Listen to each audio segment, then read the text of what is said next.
Assalamualaikum warahmatullahi wabarakatuh. Waalaikumsalam warahmatullahi wabarakatuh. Alhamdulillahirabbil alamin. Nahmaduhu wa nasta'inuhu wa nastaghfiruh wa na'udzu billahi min syururi anfusina wa min sayyiati a'malina.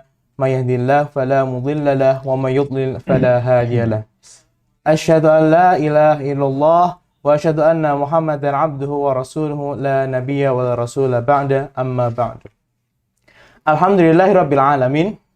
Segala puji bagi Allah Ta'ala, Tuhan Rabb semesta alam, dan salawat serta salam semoga tetap kepada Nabi Allah Muhammad Sallallahu Alaihi Wasallam. Alhamdulillahirabbil alamin. Pada kesempatan kita di pagi hari yang ini, kita dapat berkumpul lagi, dapat live streaming lagi ya. Kita sahabat Al-Aqsa, dari relawan sahabat Al-Aqsa, dan juga kita akan membahas insya Allah pada kesempatan kali ini tentang wanita-wanita di sekitar Baitul Maqdis. Insya Allah pada kesempatan kali ini kita akan dibersamai oleh Al-Ustadz Fathah Ariful Ulum. Assalamualaikum Ustadz. Waalaikumsalam warahmatullahi Kaifa wabarakatuh. Alhamdulillah khair. Nggih. Pada kesempatan kali ini juga kita juga akan membahas tentang bagaimana dan apa saja peran-peran para wanita dalam upaya-upaya pembebasan dan upaya-upaya untuk membebaskan Baitul Maqdis dari zaman pra Rasul Muhammad SAW, pada zaman era Rasulullah dan juga pasca Rasul Muhammad SAW. Mungkin itu sedikit prolog dari saya. Iya. Bagaimana Ustaz kita? Ya, memang ini kita harus menyadari bahwa Baitul Maqdis ini adalah urusan bersama. Urusan bersama. Bukan hanya orang-orang yang tinggal di wilayah Palestina kita nyebutnya sekarang, tetapi ini adalah urusan seluruh orang beriman. Bahkan pernyataan menarik dari contohnya dari Karen Armstrong yang juga dimuat dalam buku Emas Baitul Maqdis, ketika Baitul Maqdis ini dipimpin dengan adil, dengan bijaksana oleh muslimin waktu itu yang bisa hidup tenang bersama-sama di Baitul Maqdis bukan hanya muslimin. Jadi agama-agama lain pun kemudian merasakan sesuatu yang baik, merasakan kedamaian, merasakan keadilan ketika Baitul Maqdis ini dikelola dengan baik, termasuk para wanita, karena seluruh baik laki-laki, perempuan atau wanita, kemudian anak kecil ya maksudnya, orang-orang dewasa semuanya diterima dengan sangat baik di Baitul Maqdis. Aslinya harusnya begitu. Tetapi kita melihat bahwa akhir-akhir ini Baitul Maqdis menjadi semakin eksklusif untuk agama tertentu, kemudian tidak adil dengan orang-orang yang sudah tinggal di situ terlebih dahulu. Nah, maka kita meyakini bahwa pasti ada yang salah ini ya. There is something wrong. Iya. Kenapa? Karena kemudian terjadi eksklusivitas. Padahal harusnya Baitul Maqdis ini adalah sesuatu yang inklusif, sesuatu yang terbuka sebagaimana dulu dicontohkan oleh Umar bin Khattab radhiyallahu anhu maupun Salahuddin Ayyubi ketika menaklukkan Baitul Maqdis. Terbuka. Semua itu masih bisa untuk mengakses, sudah bisa masuk, tapi sekarang mulai ada perubahan-perubahan seperti itu. Iya, betul. Nah, dari sini kita pengen menggali pada pada serangkaian acara Ada Story di Balik Ngopi bulan Desember ini, kita ingin menggali bagaimana peran para wanita-wanita istimewa di seputar Baitul Maqdis. Jadi bagaimana mereka ini dalam pusaran sejarah ini memberikan kontribusinya kepada pemuliaan, bahkan jadi antum tadi sebut kepada tahrir ya. Ikram bahkan tahrir Baitul Maqdis. Bahwa ternyata bukan cuma dari laki-laki saja yang berperan, ada peran besar juga. Ya, memang karena saking banyaknya ya, namanya juga sejarah panjang ya. Karena Baitul Maqdis ini kan pernah ditanyakan oleh Abu Dzar Al-Ghifari kepada Rasulullah Sallallahu Alaihi Wasallam, wahai Rasulullah, masjid mana, tempat ibadah mana yang paling pertama dibangun di muka bumi? Rasul menjawab, Masjidil Haram. Lalu Abu Dzar bertanya lagi, tsumma ayyun, napa meleh setelah itu? Maka Rasul menjawab, Masjidil Aqsa. Nah, kemudian berapa jarak pembangunan antara keduanya? Rasul menjawab, arba'una sanah, 40 tahun. Dari sini kita mengetahui bahwa usia Masjid Al-Aqsa itu sudah sangat tua. Nah, makna Baitul Maqdis ini kan biasanya satu, memang merujuk kepada masjidnya ini. Ya. Makanya di buku emas kan, ini kan cover depannya ini kan gambarnya gambar Qubatus Sakhra ini, melambangkan satu tempat utama di kawasan Masjid Al-Aqsa. Yang kita tahu bahwa kawasan Masjid Al-Aqsa ini bukan hanya Masjid Kubah Emas atau The Dome of Rock itu, tetapi 14,4 hektar. Mungkin itu juga banyak yang dari kita di zaman ini, umat muslim zaman ini menyangka bahwa Masjid Al-Aqsa itu hanya sekedar yang kubahnya emas. Itu banyak sekali ternyata. Betul. Jadi memang kesadaran kita tentang Baitul Maqdis sebagai istilah maupun sebagai sebagai kawasan itu kan memang banyak yang belum sadar. Maka kalau kita bicara Baitul Maqdis itu yang pertama merujuk kepada masjidnya. Yang kedua ada yang menyebut sebagai kawasan kotanya Madinah Al-Muqaddasah. Kemudian yang ketiga kepada wilayah yang lebih luas, Al-Ardu Al-Muqaddasah. Jadi bisa bermakna masjidnya, bisa bermakna kota tuanya itu, the old city of Jerusalem, dan kemudian sebagai satu kawasan luas, yaitu Al-Ardu yang di dalam Al-Quran disebut Al-Ardu Al-Muqaddasah, kawasan yang disucikan. 3 berarti bisa digunakan untuk 3 penyebutan. Ini yang disebutkan oleh Prof. Abdul Fattah El-Awaisi. Nanti kalau lebih jelas ya silahkan baca di buku Baitul Maqdis. Nah, khusus untuk hari ini kita memang ingin mencermati, contohnya ini ditulis juga oleh beliau dan beberapa penulis yang lainnya tentang peran istimewa para muslimah. Ini di halaman 18 saya bacakan ini karena ini menarik ini. Muslimah seperti laki-laki telah meninggalkan jejak atau peran mereka di awal sejarah muslim dan dalam hubungan alamiah dengan Baitul Maqdis. Jadi dari semenjak awal, karena kita meyakini ya bahwa para nabi itu semuanya agamanya tauhid, dinul fitrah, bukan hanya Islam. Maka Islam itu bisa bermakna pokok-pokok ajaran yang dibawa oleh para nabi dari zaman Nabi Adam alaihissalam terus sampai Nabi Isa alaihissalam. Semua itu pokok ajarannya sama. Nah, kemudian ketika Rasulullah Shallallahu Alaihi Wasallam diutus, maka ini menjadi secara khusus ini menjadi nama agama bagi syariat beliau yang kita semua meyakini kebenarannya. Nah, berarti dari sini semenjak dari awal itu para wanita istimewa sudah menunjukkan keterlibatan aktif dalam sejarah Baitul Maqdis. Keterlibatan berarti bukan cuma pasif tapi juga melakukan proaktif. Contoh yang sangat terkenal sampai diabadikan dalam Al-Quran itu contohnya adalah Ibunda Maryam. Ibunda Maryam. Iya. Berarti istrinya Imran ya. Istrinya Imran. Kan ketika istrinya Imran ini ada yang menyebut namanya Ibunda Hanah. Ibunda Hanah ini mengandung anak dari Pak Imran. Maka kemudian beliau mengatakan bahwa saya nadarkan apa yang ada di perut saya ini untuk menjadi muharraran fataqabbal minni, dan minta Allah Ta'ala untuk menerima apa yang beliau nadarkan itu. Ini berarti seorang wanita secara aktif loh ya, itu ingin mempersembahkan anak yang dikandungnya ini sebagai penyelenggara. Kalau penerjemahan dari Prof. Yunar Ilyas dalam bukunya ini, dalam buku Kisah Para Nabi ini, beliau nyebutnya sebagai, ini sama ya ini ya, gambarnya juga Qubatus Sakhra. Sebagai penyelenggara atau takmir atau orang yang mengurusi Baitul Maqdis, khususnya Masjid Al-Aqsa.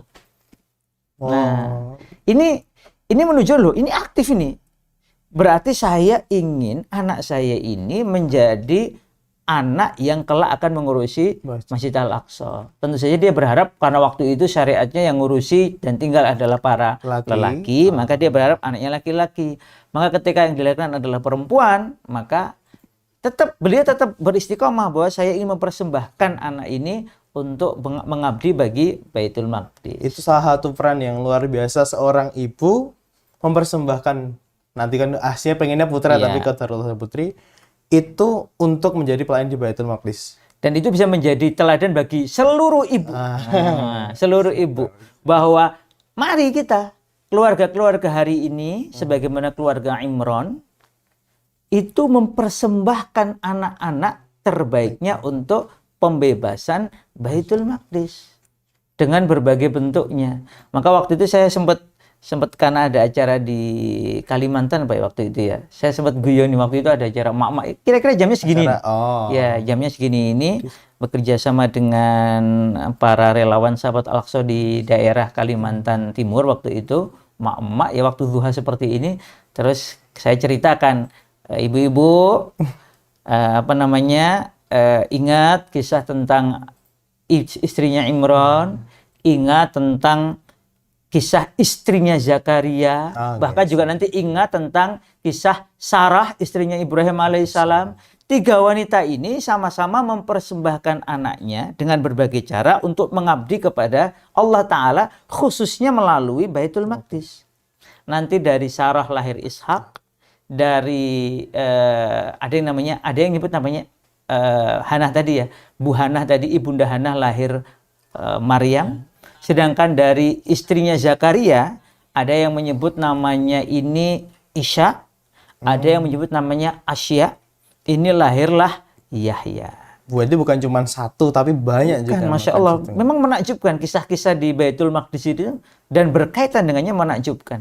Hannah yang berharap anaknya menjadi menjadi muharraron tadi ya, menjadi semacam takmir Masjid Al-Aqsa.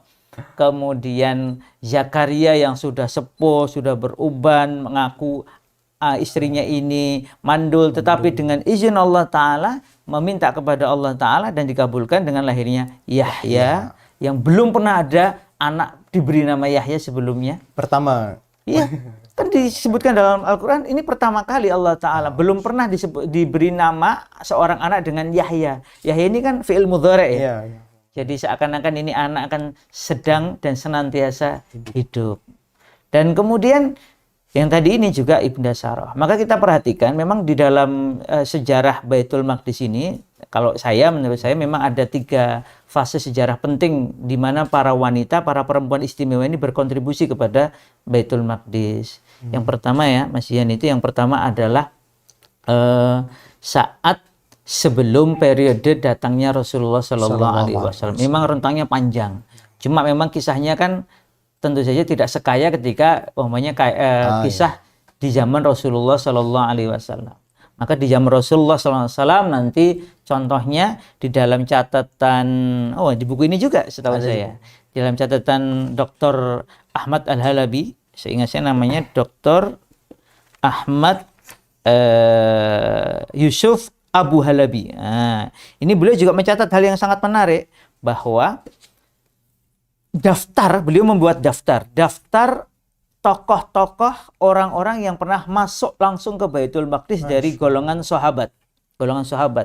Dari semua yang beliau catat, hanya satu yang beliau dalam catatan beliau ya. Mungkin juga memang lebih, tetapi dalam catatan beliau di halaman 218 ini itu dari golongan sahabat ada Umar bin Khattab, tentu saja pembebas Baitul Maqdis, sampai kemudian para panglima, ada Abu Ubaidah bin Jarrah, kemudian ada siapa ini, Khalid bin Walid, ada nggak ini, Muawiyah bin Abu Sufyan dan sebagainya, sampai kemudian beliau menyebutkan satu sahabiah saja yang beliau sebutkan, yaitu Ummul Mukminin Safiyah binti Huyai, yang memang diceritakan Ummul Mukminin sampai sholat dan kemudian berdoa di Baitul Maqdis. Masya Allah. Ini kan kisah spesial ya. Kemudian juga nanti di dalam bagian lain buku ini juga disebutkan tentang bukan Ummul Mukminin. Betul ya, Ummul Mukminin yang lain. Yaitu ketika wah, Masya Allah, ini Al-Qahwah. Ada saya di balik kopi lengkap. Jadi ingat ketika bertemu dengan Dr. Khalid Al-Awaisi, satu di antara kontributor di buku emas Baitul Maqdis ini, kapan ya? Tahun kemarin, 2019 ya. Jadi ketika beliau datang mengisi di acara BMPC, Baitul Maqdis Peace Camp, beliau penggemar kopi. Jadi kadang beliau itu kalau ngisi kajian atau sebagai dosen itu kadang pagi nggak makan, nggak sarapan, siang nggak makan, cukup secangkir kopi. Masya Allah. Maka waktu itu kami guyonan ya, nanti dokter kapan-kapan kita tanam kopi di Baitul Maqdis, nanti kita kasih nama Al-Qahwah Maqdis. Al-Qahwah apa ya? Betul ya? Apa Maqdisiyah ya? Saya lupa nyebutnya. Bukan. Kan Muqaddasah gitu ya. Al-Qahwah Muqaddasah mungkin ya. Jadi anulah kohwah dari tanah yang suci. Nah, kembali ke sini. Maka Maimunah binti Al-Haris, istri Rasulullah SAW itu pernah menyebutkan satu hadis tentang keutamaan Baitul Maqdis. Bahkan waktu itu ada seorang wanita itu yang bernadar, kalau saya begini, saya akan sholat di Masjid Al-Aqsa. Nadarnya begitu. Iya. Dan kemudian datanglah Maimunah binti Al-Harith, istri Rasulullah SAW, dan kemudian menyampaikan larangan, jangan pergi ke sana. Lalu beliau menyebutkan satu hadis bahwa sholat di Masjid Rasul itu lebih banyak pahalanya daripada sholat di Masjidil Aqsa. Ini bukan berarti kita nggak boleh betulan, tetapi kita lihat bahwa saat itu penjelasan para ulama, saat itu Masjid Al-Aqsa masih dikuasai oleh musuh. Sama, berarti terjajah juga di waktu itu. Iya, sama seperti kondisi sekarang. Karena sama seperti nanti ketika seorang Maimunah yang lain, mantan budak dari Rasulullah Sallallahu Alaihi Wasallam, ini sama-sama Maimunah tapi beda orang ya. Nah, Maimunah bekas budak Rasul ini bertanya kepada Rasulullah Sallallahu Alaihi Wasallam, "Pripun, bagaimana kalau kami ini belum bisa menuju ke sana, belum bisa sholat di Masjid Al-Aqsa?" Kenapa ya? Sama, karena kondisinya masih terjajah. Maka Rasul mengatakannya, kirimkan minyak untuk menerangi Masjid Al-Aqsa. Itu bentuk kontribusi yang tadi ada yang. Iya. Jadi kita mendapati banyak bentuk kontribusi ya, berarti ya, banyak bentuk kontribusi. Kalau kita mau tadi riskan ya, pertama kan tadi ada fase sejarah sebelum Rasulullah SAW, kita bisa belajar bagaimana para wanita istimewa di zaman sebelum Rasulullah SAW itu memberikan kontribusi kepada Masjid Al-Aqsa dan Baitul Maqdis. Kemudian juga tadi kita contohnya Sofiyah binti Huyai radhiyallahu anha, Maimunah binti Al-Harith radhiyallahu anha, kemudian Maimunah bekas budaknya Rasul memberikan kontribusi dengan cara yang berbeda.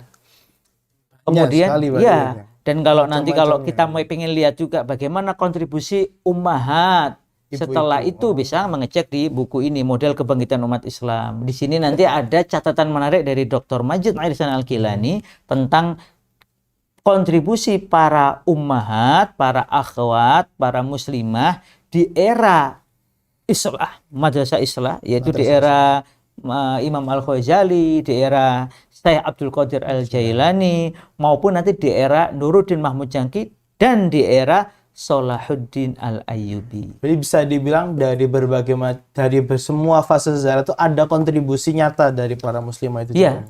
Jadi kita akhirnya ya ketika saya membaca ulang lebih mendalam tentang peran para wanita, itu memang pembebasan Baitul Maqdis itu menjadi pekerjaan bersama. Itu menjadi menjadi tanggung jawab bersama, ikhtiar bersama, baik laki-laki maupun perempuan, baik yang sudah menikah maupun yang jomblo, maupun anak-anak sekalipun. Anak-anak juga. Ya, contohnya tadi umpamanya belum lahir sudah diniatkan untuk muharraron, menjadi menjadi semacam berkhidmat lah ya, takmir Masjid Al-Aqsa. Ya. Maka Mas Yan, jadi Masya Allah, cuma emang karena ini waktu kita pendek, cuma saya ingin mengingatkan bahwa kalau kita mempelajari sejarah besar umat ini dari zaman Adam alaihissalam sampai zaman sekarang lah, zaman kita ini, kita akan menemukan kontribusi yang spesial. Ini kita mengambil faedah dari kisah-kisah menarik. Contoh, di zaman siapa ya wanita yang betul-betul pertama kali kontribusi sangat terasa bagi pembangunan Masjid Al-Aqsa dan Baitul Maqdis? Kontribusi pembangunan. Iya, kalau yang paling kerasa ya saya lihat Sarah. Ya, Ibunda Sarah ini kan menyengaja dengan penuh kesadaran mendampingi suaminya tercinta Khalilullah Ibrahim alaihissalam untuk hijrah dari tanah kampung kelahirannya. Ada yang menyebut Haran, ada yang menyebut Babilonia, Kalau Babilonia kan berarti di wilayah Irak sekarang ya. Kemudian kalau ada yang mengatakan beliau ini Ibrahim alaihissalam kan daerah Kufah. Bisa Di daerah Kufahnya. Kufah di daerah, kemudian ayahnya Azar itu dari daerah Kuto. Kuto itu satu desa di pinggiran kota Kufah. Kemudian Sarah sendiri itu keturunan Haron. Sarah binti Haron, berarti merujuk ke satu tempat di utara Suriah. Jadi kalau kita ada lihat peta Suriah nanti di utara. Haron inilah yang sekarang disebut sebagai Sanli Urfa. Turki sekarang ini. Ya, masuk wilayah Turki sekarang ini. Nah, ada yang mengatakan Sarah itu adalah orang Haron. Orang Haron.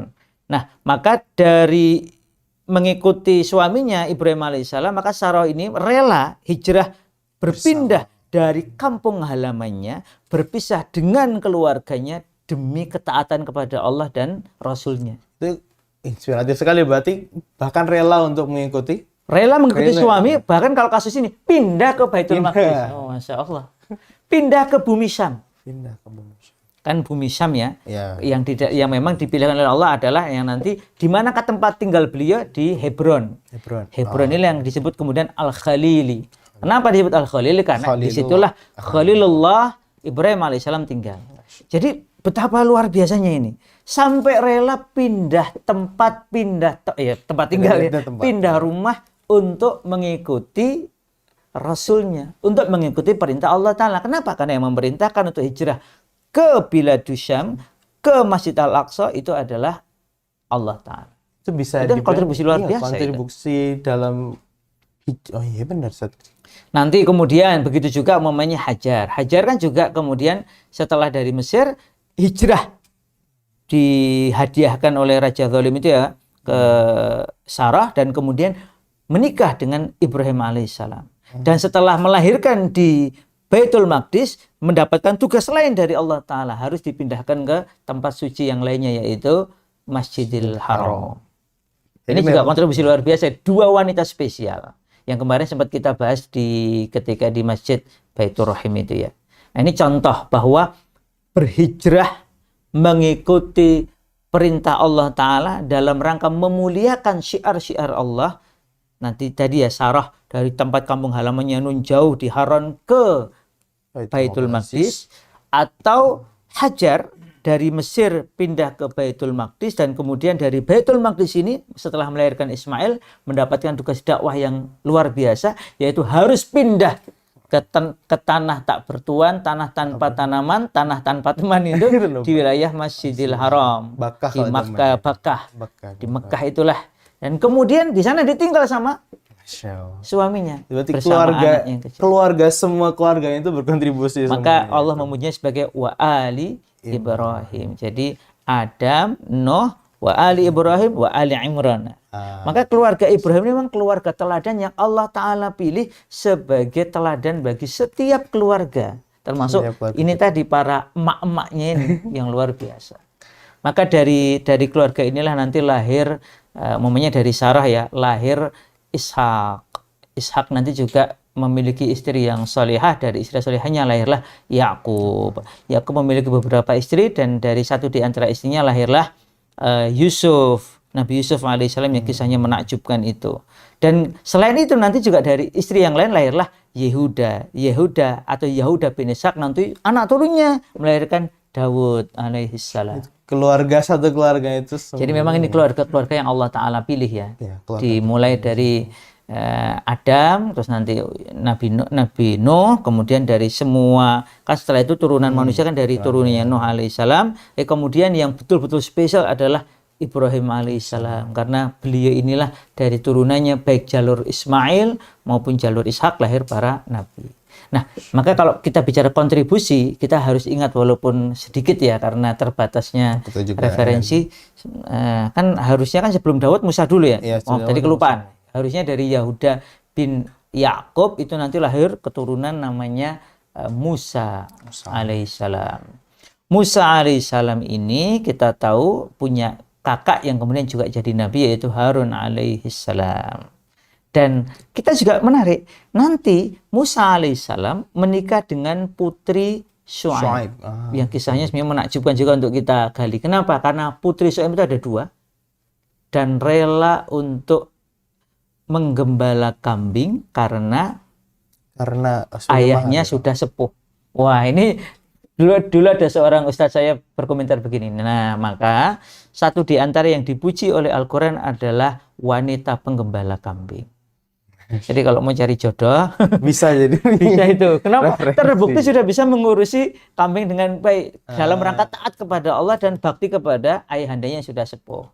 Dan kemudian dari satu di antara putri Syuaib dari Madian inilah nanti yang menikah dengan Nabi Musa alaihissalam. Kontribusinya sungguh banyak sekali dari dari pra Rasul, zaman Rasul yang tadi mengirimkan Iya. minyak zaid itu sampai yang ba'danya zaman Rasul gitu. Ya. Yang Dan diatur ini Isa Mas itu. Yan, putri Syuaib ini kan nanti ketika setelah menikah dengan Musa alaihissalam di Madian ya, kemudian Musa alaihissalam bekerja kepada Syuaib selama sekitar 10 tahun, maka setelah itu kan Musa kembali ke Mesir untuk menemui keluarganya. Dan ketika setelah selesai dakwah di Mesir, kan sang istri ikut ini. Jadi istri ini hijrah dari Madian ke Mesir. Ikut juga. Ikut.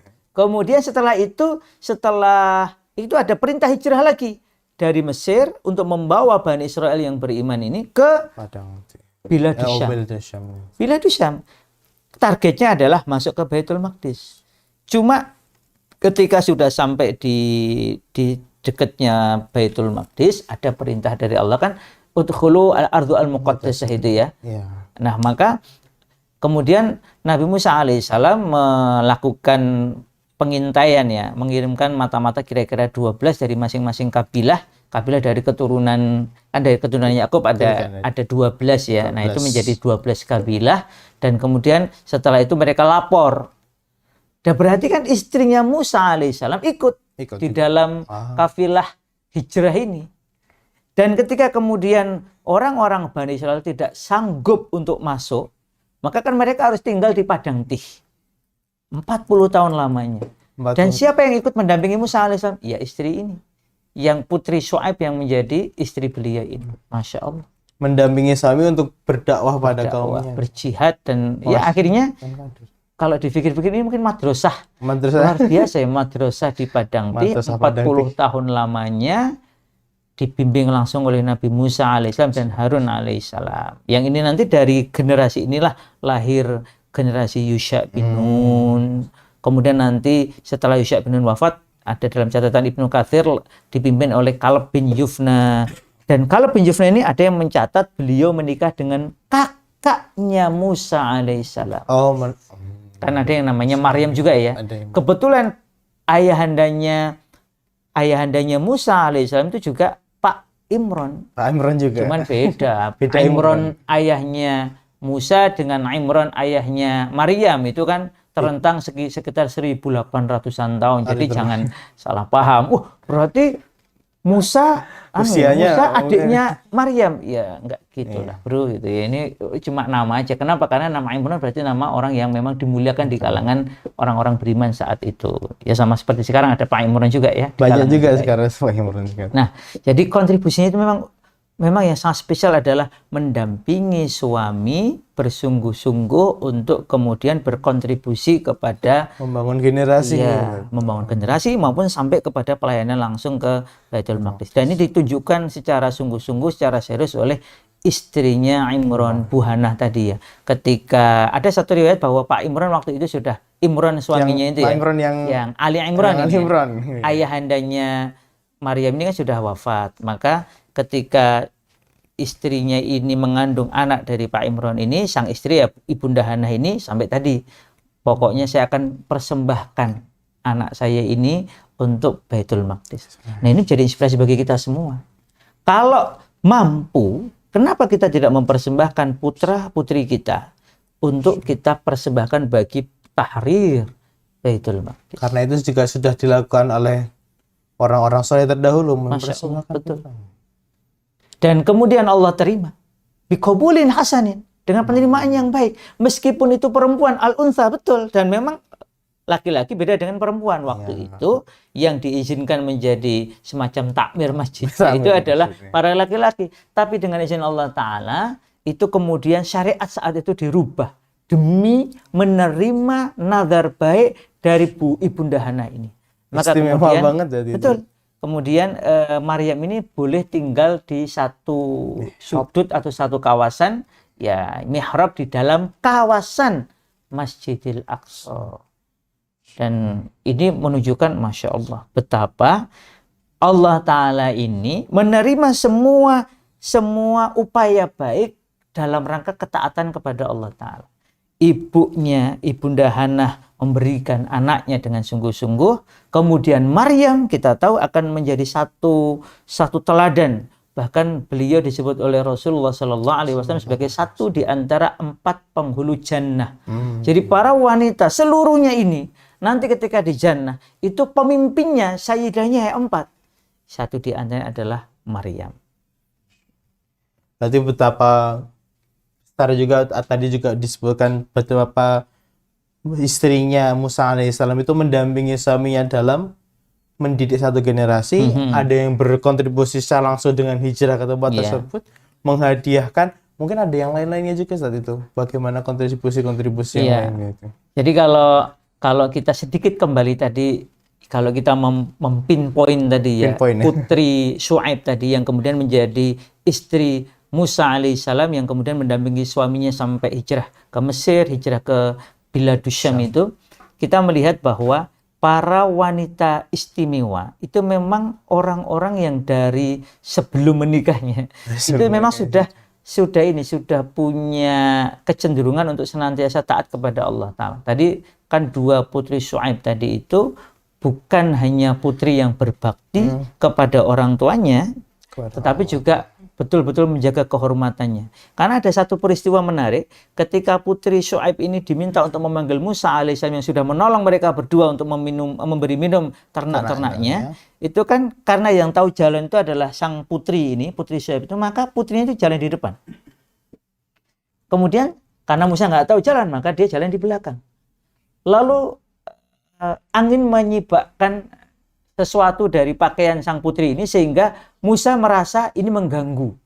Sehingga kemudian beliau bilang kepada putri Syuaib, anu saja, saya yang jalan di depan. Atau kamu jalan di belakang. Kemudian nanti kalau mau belok, adegannya kan istimewa sekali. Kalau mau belok, ini ada dalam catatan Ibnu Katsir, kalau mau belok kanan, lemparkan kerikil ke kanan. Jadi nggak usah ngomong. Ngodenya itu dilempar. Iya. Oh, berarti ke kanan. Kalau mau belok ke kiri, lempar kerikilnya ke kiri.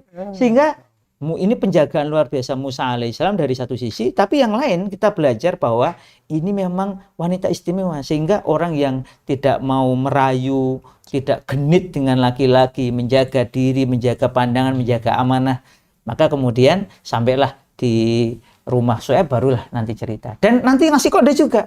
Ya kalau milih milih karyawan tuh ya, itu yang kuat dan terpercaya. Ini Syuaib paham, oh berarti ini anakku ini cocok dengan pemuda soleh itu. Maka nanti kemudian setelah dengar ceritanya, lalu apa kata Syuaib? Kamu mau tidak menikah dengan satu di antara anakku? Maka kemudian dinikahkan dengan putrinya itu. Maharnya kerja 10 tahun di sana, Masya Allah. Berarti mendapatkan tempat bernaung aman dari kejaran Firaun, karena Madian bukan wilayah kekuasaan Firaun saat itu. Yang kedua, mendapatkan mentor seorang lelaki soleh yaitu Syuaib. Bahkan ada yang mengatakan ini Nabi Syuaib sendiri. Kemudian yang ketiga, mendapatkan istri solihah. Yang keempat, mendapatkan pekerjaan. Masya Allah, enak sekali.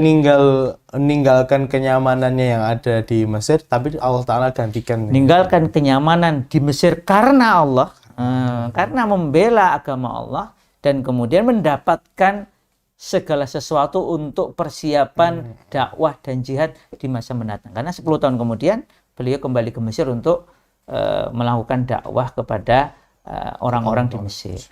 Nah ini kan banyak sekali, menarik. Jadi maksud saya, kontribusi para wanita istimewa ini, kalau kita perhatikan satu demi satu, itu betul-betul memiliki peran yang sangat strategis ya. Maka ada yang mengatakan di balik setiap lelaki hebat ada minimal satu Minimal wanita satu. luar biasa. Jadi ini kan, karena nanti kalau Musa itu siapa yang luar biasa? Ibunya Ya, Musa ibu alaihissalam. Kemudian ibu asuhnya, yaitu Asiyah binti Muzahim, satu di antara 4 penghulu wanita jannah. Kemudian kakaknya yang diceritakan dalam satu riwayat nanti menikah dengan muridnya Musa alaihissalam. Kemudian yang keempat ya istrinya itu tadi. Istrinya juga istimewa. Ini kan minimal ada 4 wanita istimewa di sekitar Nabi Musa alaihissalam.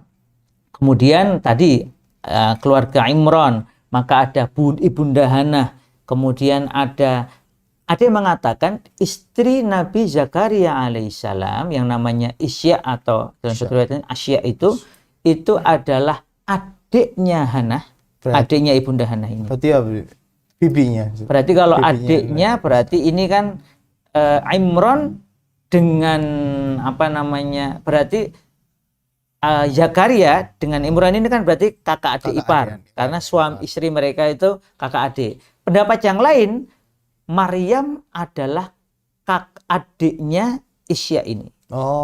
Jadi Imran punya beberapa anak. Nomor 1 adalah Isya, nomor 2 adalah Maryam. Ada yang mengatakan begitu.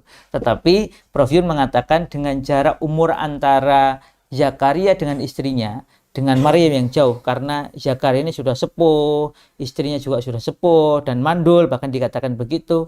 Maka lebih logis kalau Isya atau Asya istrinya Nabi Zakaria ini bukan kakaknya Maryam, tetapi adiknya Hana, Ibunda Hana. Lebih kalau dari umur-umurnya masih masuk.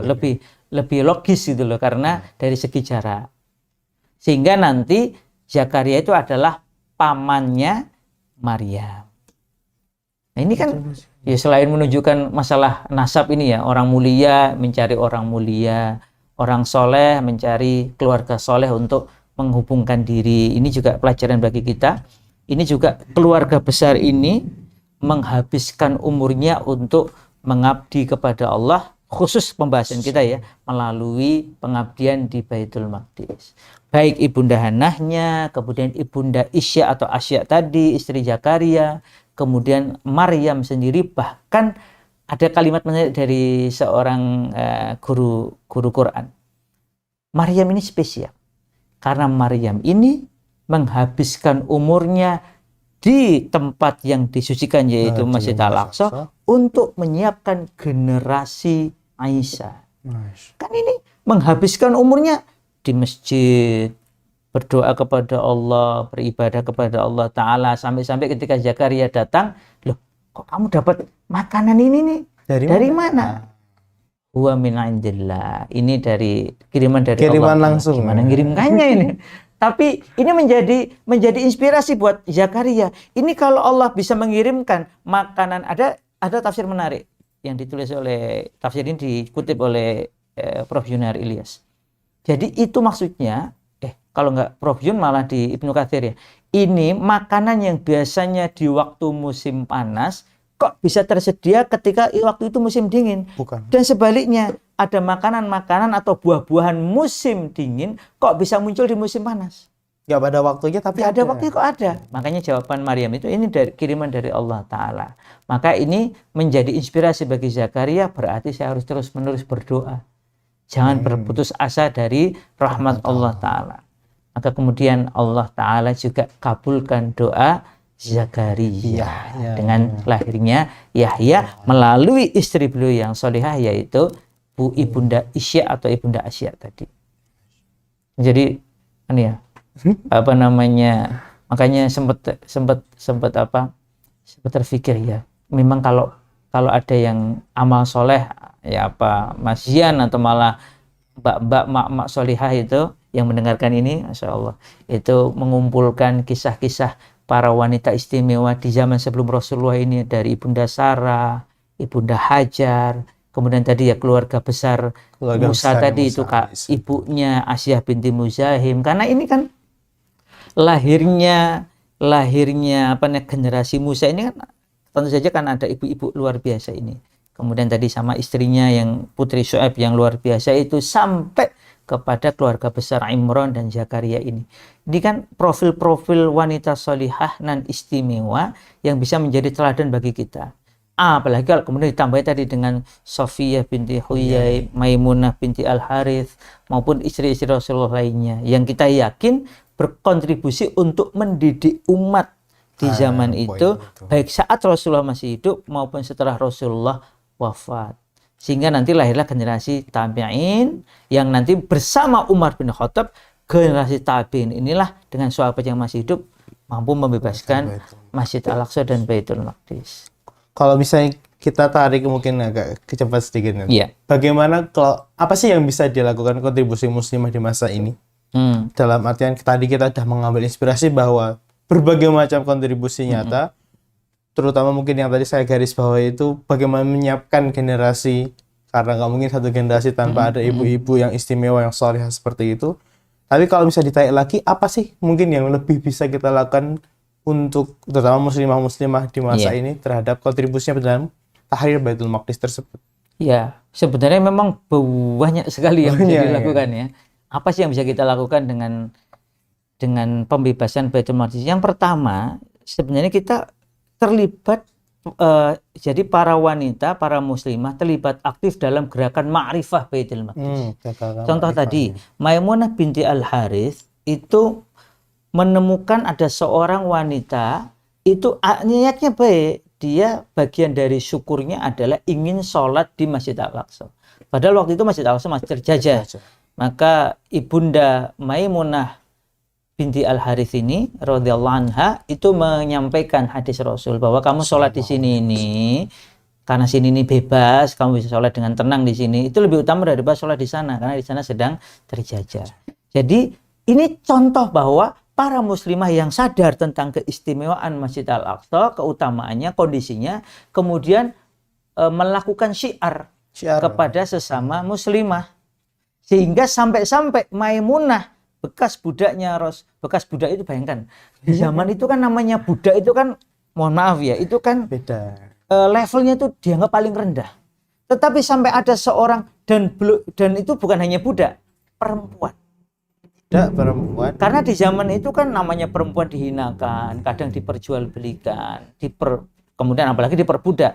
Jadi sudah perempuan diperbudak lagi. Itu kan sesuatu yang di zaman itu kan sangat rendah. Tetapi lihat, karena satu gerakan makrifah bersama para sahabat, hingga budak-budak perempuan sekalipun memiliki kesadaran akan keutamaan Masjid Al-Aqsa dan Baitul Maqdis. Oh iya, betul juga. Berarti bahkan dari kalangan yang dulunya budak sekalipun itu sudah punya pengetahuan dan punya keinginan wanita lagi ya. Wanita. Maksudnya di zaman itu kita harus menyadari, secara sosiologis saat itu wanita itu kan diberi tempat yang rendah oleh golongan kafirin sebelum Islam datang dan menyadarkan mereka bahwa wanita dan pria itu memiliki peran strategisnya masing-masing. Pemuliaan kepada wanita itu kan betul-betul di zaman Islam, Masya Allah. Nah, maka ini memberikan isyarat kepada kita saking berhasilnya gerakan ma'rifah ini, pembangunan kesadaran, keutamaan bahwa Baitul Maqdis itu minna, ini bagian dari kita. Semuanya. Iya, ini bagian dari akidah kita. Maka Rasul mengatakan jangan kamu itu bercapek-capek melakukan perjalanan, illa kan kecuali ketiga tempat. Masjidil Haram, Masjidil Hadza, Masjid Rasul sampai Masjidil Aqsa. Jadi ini bagian dari akidah kita. Maka para wanita muslimah itu bisa melakukan satu, ayo pahami dengan betul pelajari. Bagaimana Baitul Maqdis menurut agama ini, bagaimana Al-Quran memandangnya, memuliakannya, bagaimana Rasulullah dalam hadis-hadisnya memandangnya, memuliakannya, bagaimana sejarah besar umat ini memuliakan Baitul Maqdis. Dan kemudian para muslimah ini ayo kita sebarkan ke muslimah-muslimah yang lain dalam kajian-kajian, dalam pertemuan-pertemuan, dalam obrolan-obrolan, dalam gosip-gosipan. Jadi gosip paling asik itu gosip Baitul Maqdis. Gosip muslimin yang beriman. Kita gosipkan kalau itu gosip ya, gosip yang baik. Bagaimana Sarah mendampingi Ibrahim alaihissalam, bagaimana Hajar taat kepada Allah dan Rasulnya, bagaimana Ibunda Musa, terus sampai bagaimana Maryam. Nah, ini berarti pertama ini gerakan ma'rifah. Sadari, ilmui, seberluaskan. Kemudian yang kedua, dari Maimunah bekas budak itu kita mendapatkan satu hal penting. yaitu nerangi itu. Jadi melakukan bentuk, kan itu bisa simbolis ya. Karena waktu itu yang namanya Masjid Al-Aqsa kan masih bangunan kosong di zaman Rasul. Kosong karena dihancurkan oleh Nebukadnezar, satu di antaranya. Itu kan golongan kosong awalnya. Belum ada bangunan lagi di situ. Tanah gitu Iya, maksudnya. tanah. Meskipun status kesuciannya tetap nggak hilang ya, walaupun nggak ada bangunannya ya. Maka bisa itu bermakna simbolis bahwa terangilah Masjid Al-Aqsa dengan gerakan ma'rifat tadi yang pertama. Bisa juga betul-betul maknanya adalah engkau berikan sekecil apapun min malik dari hartamu itu untuk upaya pemuliaan Baitul Maqdis. Bilmal dengan Ya, bilmal atau bil ya apa kalau di sini disebut zaitun ya. Zaitun itu minyak ya. Minyak ya. Minyak dengan minyak untuk menerangi Baitul Maqdis atau ya dengan apapun, karena nanti ini dicontoh oleh para wanita di zaman Salahuddin Al-Ayyubi, yaitu mereka berkumpul membuat satu minyak wangi dari berbagai wewangian lalu diserahkan kepada Salahuddin Al-Ayyubi. Wahai Salahuddin, kami titipkan minyak wangi ini, kalau engkau sudah bebaskan Masjid Al-Aqsa, tolong minyak wangi dari kami ini untuk membersihkan as-sakhra. Dan kata Salahuddin, demi Allah, ini amanah yang paling berat yang saya terima. Karena luar biasanya. Tapi ini menunjukkan bahwa ini loh, emak-emak itu bisa ayo berikan hadiah. apapun. Iya, maka menarik kalimatnya Prof. Abdul Fattah El-Waisi. Berikanlah hadiah. Kalau yang ma'rifat tadi itu gerakan ilmu pengetahuan, kesadaran berbasis ilmu. Kalau yang ini itu tolong masing-masing kita itu memberikan hadiah secara konkret untuk tahrir Baitul Maqdis. Konkret itu gimana? Konkret pertama itu bisa amalan yaumiyah, amalan harian. Mamanya kita berdoa. Contohnya doanya yang dicontohkan oleh para peneliti Israel itu adalah itu ya, Allahumma rzuqna sholatan fil masjidil aqsa wa huwa hurrun aziz. Jadi kita menghubungkan diri dengan Baitul Maqdis dengan melakukan satu amalan yaumiyah.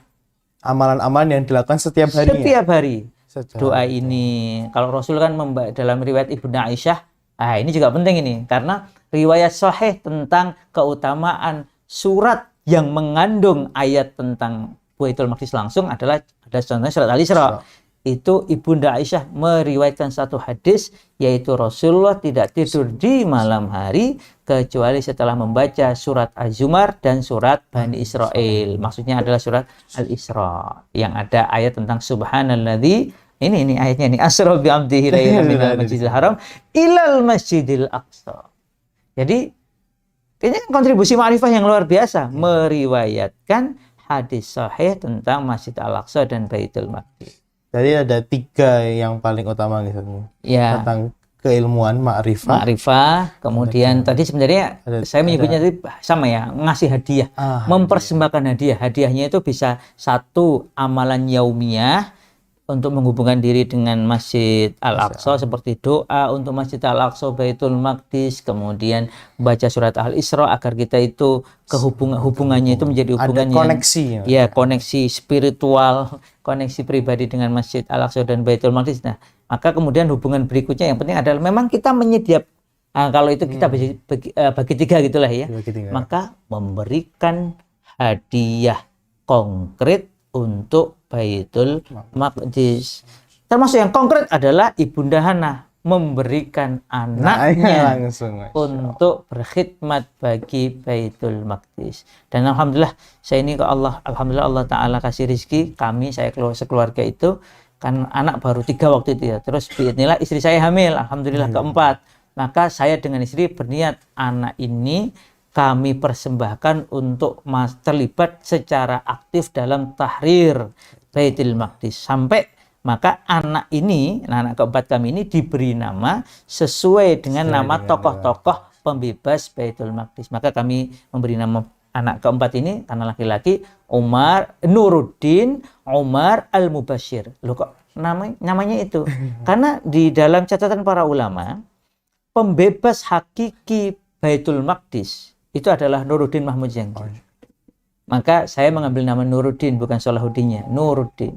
Selain bahwa beliau ini dianggap soleh dari awal hingga akhir hayat beliau, dan kehidupan beliau persis seperti sahabat.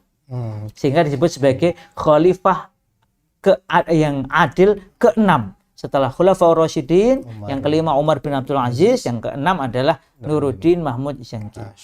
Kemudian tentu saja Umar adalah tokoh penting dalam pembebasan Baitul Maqdis di era para sahabat. Dan Al-Mubashir ini selain satu, ini adalah nama lain dari Rasulullah Sallallahu Alaihi Wasallam. Ini juga biar aneh jadi kabar gembira bagi kami dan bagi umat ini. Kenapa? Ya dengan tahrir Baitul Maqdis. Jadi itu mungkin kontribusi-kontribusi yang paling nyata. Termasuk jomblo-jomblo kontribusinya kayak Mas Yan ini nyari muslimah yang memang cita-citanya melahirkan generasi pembebas Baitul Maqdis. Ya, mungkin apa? Kata terakhir. Kata-kata terakhir kayak last statement terhadap wanita-wanita di sekitar Baitul Maqdis nih. Oke. Saya ingin mengutipkan ya, bukan perkataan saya tapi perkataan yang ditulis oleh para peneliti ISRA di buku Emas Baitul Maqdis ini. Tadi kan kita sudah menyebut ya tentang bagaimana perlunya meninjau peran-peran para muslimah dalam sejarah Baitul Maqdis. Ini saya bacakan lagi.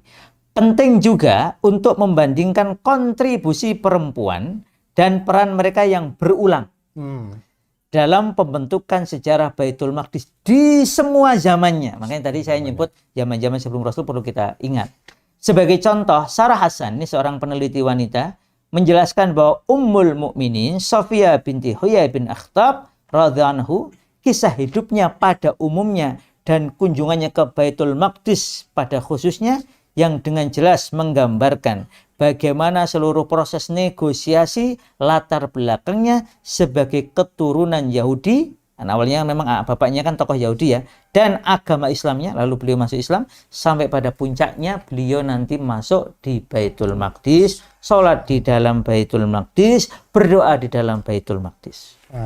Dan artinya penting bagi para muslimah untuk terlibat aktif dalam gerakan ma'rifat tadi ini, melakukan amal-amal harian untuk menghubungkan diri dengan Baitul Maqdis, dan kemudian ayo para muslimah dan juga para muslim berikan hadiah konkret kita. Apa yang mau kita hadiahkan ketika Baitul Maqdis ini bebas? Kita sudah merangkai-rangkainya dari sekarang, dan semoga dengan izin Allah Ta'ala kita diberi umur yang panjang dan berkah untuk bisa melihat Baitul Maqdis merdeka, dan kemudian insya Allah kita diberi rezeki untuk sholat di dalam Masjid Al-Aqsa. Allah a'lam bishawab. Ya, alhamdulillahirabbil alamin. Betul, luar biasa sekali, banyak sekali kontribusi-kontribusi muslimah di sepanjang zaman. Nah, mungkin kita cukupkan Ustaz karena waktunya sudah habis juga. Semoga-moga yang kita buka ini bermanfaat, juga dapat memberikan inspirasi kepada kaum muslimin. Tapi ini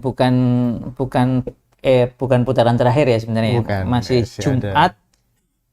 Jumat di Rumah Sajadah, Sabtu di Masjid Al-Aman Sidoarum, kemudian Ahad di Masjid Baitus Salam Celan Serandaan. Jadi nanti moga-moga masih ada kesempatan untuk menggali lebih dalam kontribusi para akhwat, para muslimah di era-era, umumnya di era Rasulullah secara khusus dan era setelah Rasulullah SAW. Kita perlu nanti ngecek buku ini mamanya. Wah, Masya Allah.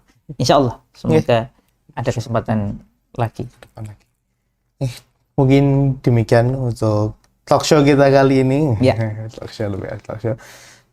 Kita cukupkan dengan doa kafaratul majlis. Alhamdulillahirabbil alamin. Subhanallahumma bihamdika asyhadu an la ilaha illa anta.